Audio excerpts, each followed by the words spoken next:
Hello, this is Jeff at Slavvens Racing.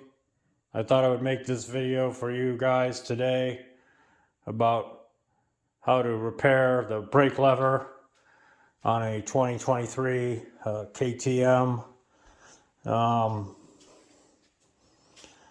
This is not model specific. This will work on other years of KTM.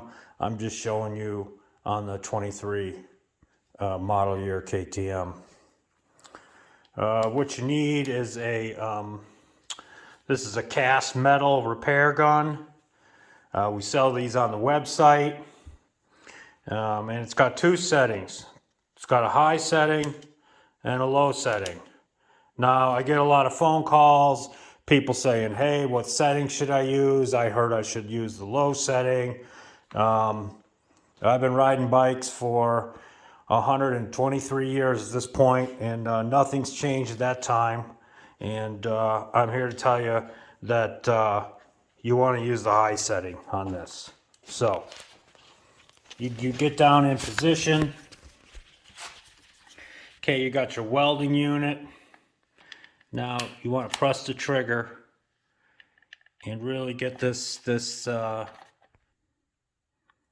Okay, you want to press the trigger and apply this liquid metal epoxy solution to what's left of your brake lever.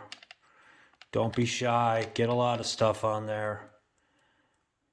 Okay, this is a really exciting product. You can tell by the enthusiasm in my voice how excited I am about this product. And again, we sell it on the website. So now you want to take your original OEM brake and like any high strength material, you're gonna have to allow this to cure overnight, and it'll be good as new. So click and subscribe, and